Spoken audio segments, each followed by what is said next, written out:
What's going on, Dragon Ballers? Welcome back to another deck profile. Today we're here with Marcel. He got second place at PPG Miami. He was playing such a cool deck, especially for this meta. He was playing Turles. So what's really cool is that Marcel has been testing this deck for what? At least like a month, right? More than that, maybe? Maybe 3 weeks, 2-3 weeks. Yeah, man. You just like, you picked this deck, you were like, I'm gonna play it, even though the field kind of looked like Red Broly, Mecha, Dark Broly. You chose to go with Turles. Why'd you choose to go with it?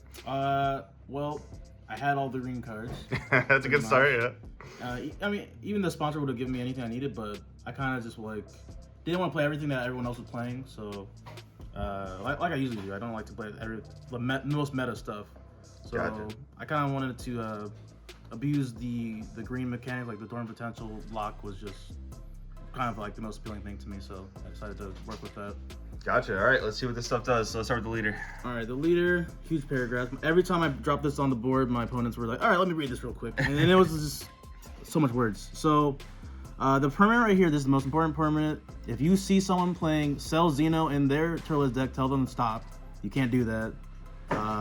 It ain't gonna work out. Hard way. It ain't gonna work out. Your Turles Crusher Corpse cards cannot be sent to your drop area by your own skills. It can be sent by your opponent's skills. So that means Successor won't resolve because the cards never hit the drop area. They would work instead, yeah. Yes, because you can get to 12 literally on turn 1, cost a green card. So that's just not happening. The second one, his auto, when he attacks, he takes up to 1 life. You can take, so it's optional. So that's good. And then he top 5 searches for a Turles Crusher Corpse card off the top 5. This includes like a lot of combos, especially your super combo. So this is searchable super combo front side. It's really good. Is there an auto here?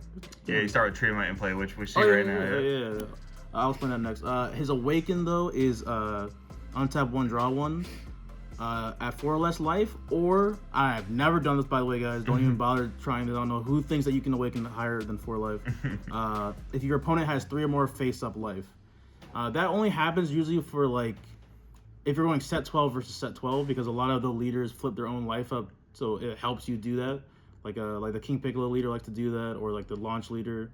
Yeah, so yeah, this is definitely not. It rarely comes up, though. This is not super pure Turles. Like super pure Turles, but all the Turles stuff probably will do it more often. Yeah. But this builds not so much. But yeah, I like to play an aggro deck, so I turned the whole like Turles Corpse kind of like the Ginyu Force situation, and I just made it as low to the ground as possible. The backside here, the same permanent as the front. You still can't sell Xeno, so stop doing that. The next permanent, when this card deals damage, and your opponent goes to take the life, like no, choose this one. You gotta tell them what cards to pick up from the life, which is really relevant for like leaving cards face up, because that's gonna be very big importance for coming up. Activate main once per turn. This is huge. So this actually is a really good resource management of this leader.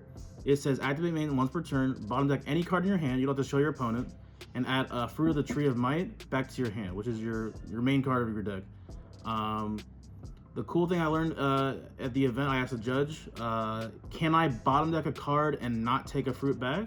And he said yes. So this actually prevented me from decking out against one of those stall decks. So I actually won a game like that.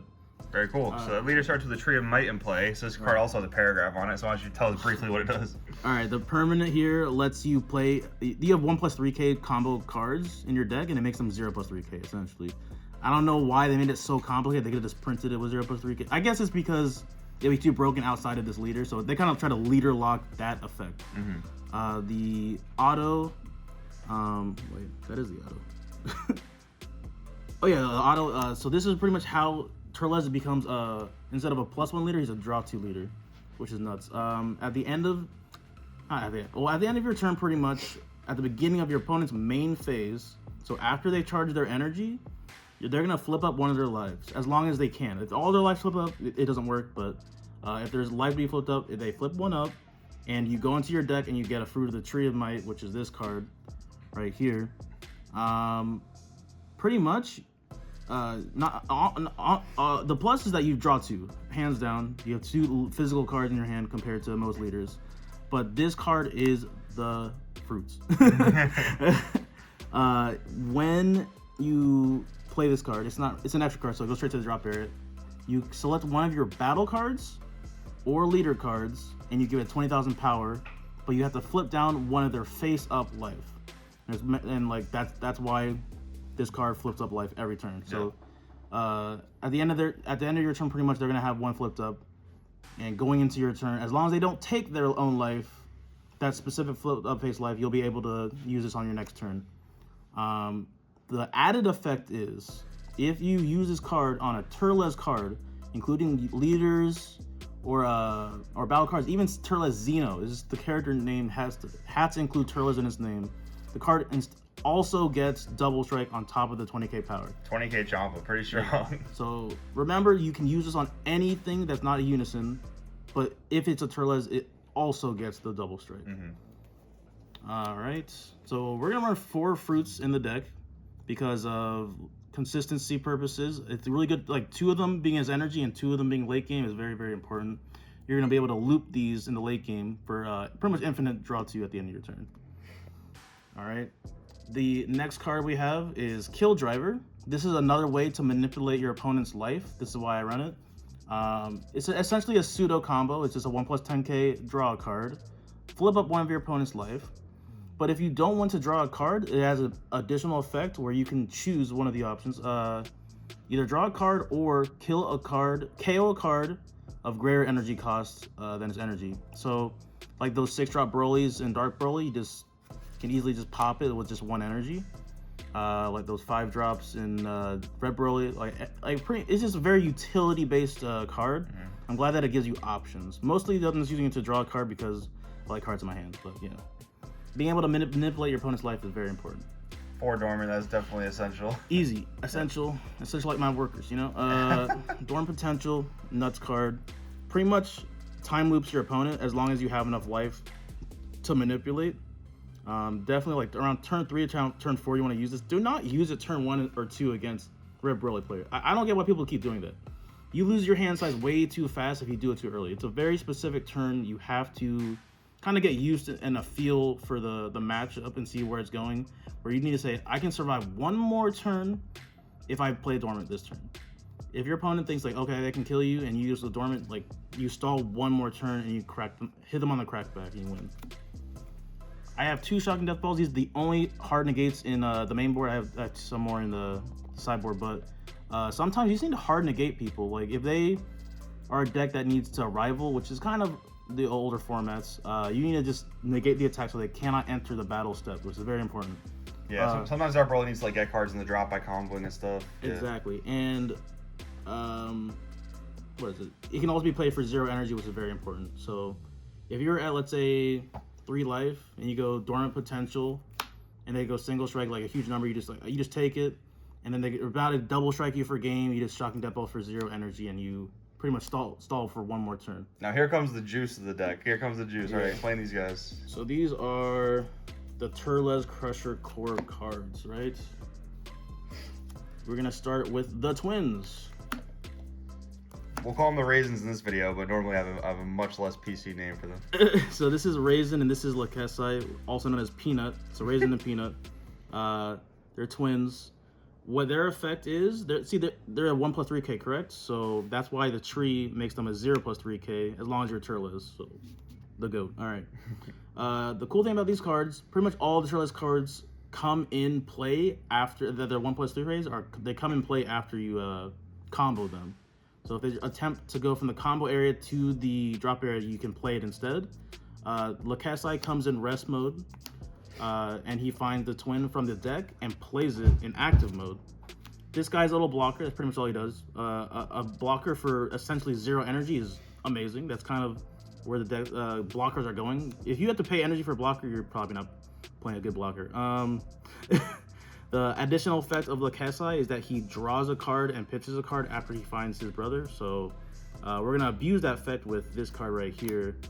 Beerus Godly Majesty. It's been waiting to come back, and we finally have a card that can actually abuse it. Since it is a battle card on the board, it can actually resolve the effect of Beerus and put him into play. So when you combo a Lakesai, you deck search for a Raisin, and you pitch a Beerus. That's 3 cards for 0 energy. Yep. That's amazing, and it's a 15k swing. If they can't kill everything in 1 turn, that's more combo power for next turn. Like, there'll be an active mode, you can combo 3k, 3k, and you can keep going. Now, remember, they have unique. All these have unique.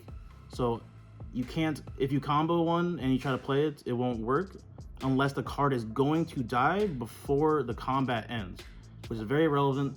Specifically speaking of the Raisin, if you block with Raisin and you combo a Raisin, battle resolves in the order of cards that were in battle die, they go to the drop area. Cards that go to the combo area go to the drop area. And then this effect triggers and puts them into play. Yep. So you can kind of do like this blocker loop where you just... A little loop for 0 energy. You can block 2 attacks out of thin air and your opponent just doesn't expect it whatsoever. So that's a little... the twin package. You're going to use that with Beerus. That's the only pitch target for Beerus. Our next one is Agent Daiz, Emitter of Earth. This is another 3k card, so when he gets comboed at the end of battle, he comes into play. What he does is nice. It's just he comes in rest mode, and then you top 3 search for Turles Crusher Corpse.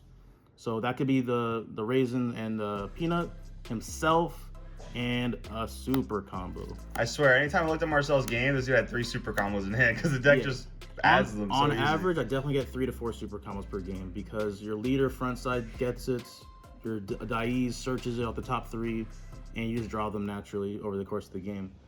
So he's a bad super combo. He's just a 4 or less life draw card, which is another reason why I'm like, you should never awaken later than 4. Like, you should always be at 4 life. You shouldn't awaken earlier than that. It's unnecessary.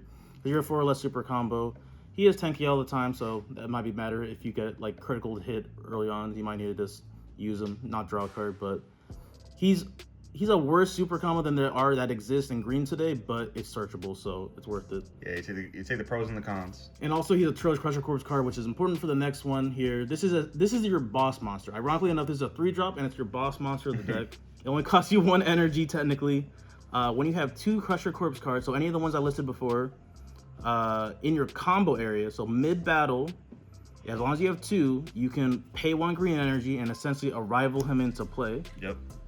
When he comes into play, this is another one of your cards that flip your opponent's life face up, so you can use it, abuse their life being face up, so you can fruit them. And then you gain 5,000 power, bottom deck 1 card from your hand, and draw 2 cards. So you actually can manipulate what's in your deck. You can draw your deck really fast with this card and apply a lot of pressure because you have 20k swing, and his name's Turles. So when you combo a fruit on him, he becomes a 40k double striker for one more energy. So it's amazing. This is kind of your boss monster. When they keep negating your leader swing, you can't really get your double strike off, so it gets kind of annoying. So you need to have 2 options per turn to get through. So that was the Crusher Corpse package. Cool. This is the Green Good Stuff package right here. That card is the nuts. Okay, well, those are the nuts. I mean, this is pretty nuts. No? Yeah, no. But Demigra, definitely the most efficient unison, I would say, for green right now. Because when they try to attack it, it doesn't lose markers that easily because you get the choice of taking a life instead. So early game, if you find him turn 1, turn 2, he's very strong. Late game, he's just a kind of 15k attacker if you have to play him with low markers.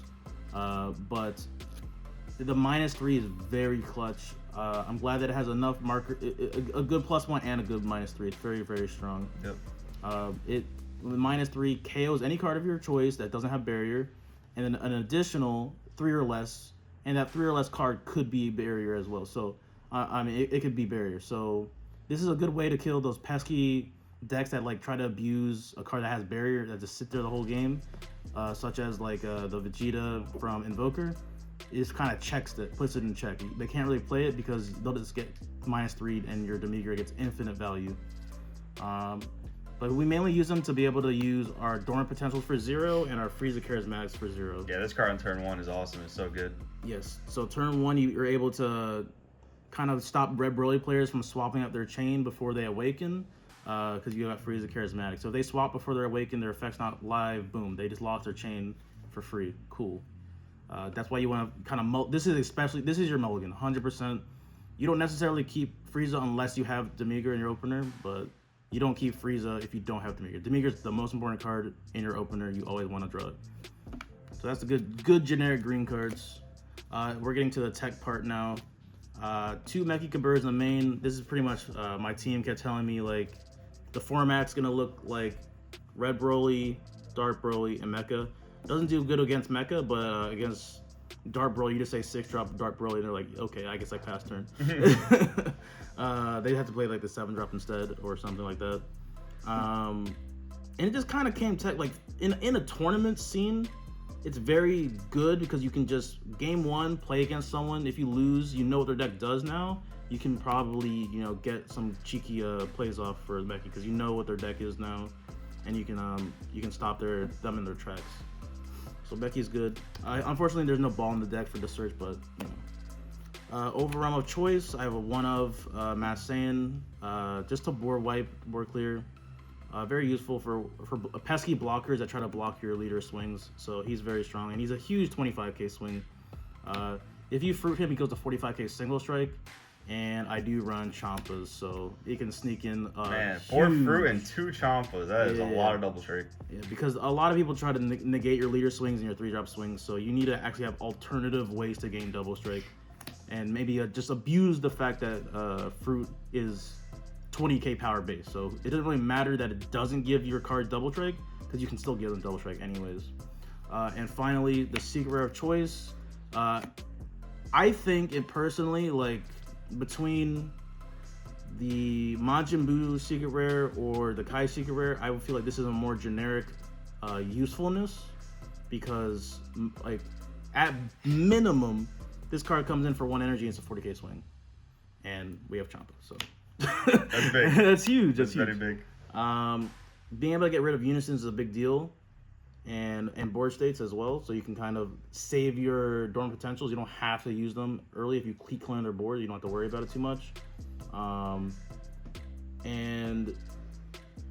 The main problem that I had with the Majin Buu one is that your leader is your most important effect in the game for this deck. And it only works. It doesn't counter on leader swings. That would threw me off the Majin Buu secret rare because it only works on battle cards or unison. So I prefer the more generic sense of clearing boards and being a 40k single striker for 1, and maybe negating leader swings if they attack with in the wrong order. So there's that. All right, let's check out that side deck. Yep, side deck. 2 Roshis. I actually don't main them because I'm playing a more aggro version, not a mid-game tempo, so I don't really have time to resolve these that often.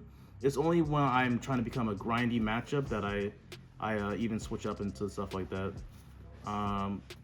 Ironically enough, I had a little Invoker package for Michael Carrick, the person that won in the finals, and I still couldn't clutch it out, unfortunately, but I did have this actually come in during the Gohan matchup in top 4. I just needed more physical negates against that matchup, which is why that leader kind of fails in best of 3 because you can sideboard into more things, and this is definitely one of them.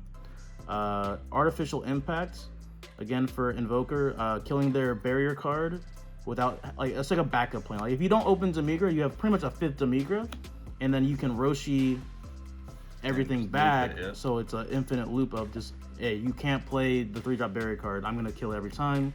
When I play it, ignore barriers kills a card, and they pitch a card of your choice. So it's a little hand control aspect of that. All right, so that's kind of the packs for like Invoker, but sometimes games need to go a little bit longer, and Demigra won't cut it. So maybe your opponent's like negating your attacks over and over and over again. If they're gonna keep doing that, they're losing their own hand size to do that. So you're gonna punish them for that and make them pitch even more cards on top of that with Dark Broly Unison. This is definitely good against like Mecha Frieza matchups, especially because they hate when your board state is literally just Unison and leader. They can't really rest anything like Bergamo and like you die from Unite Assembles over and over again.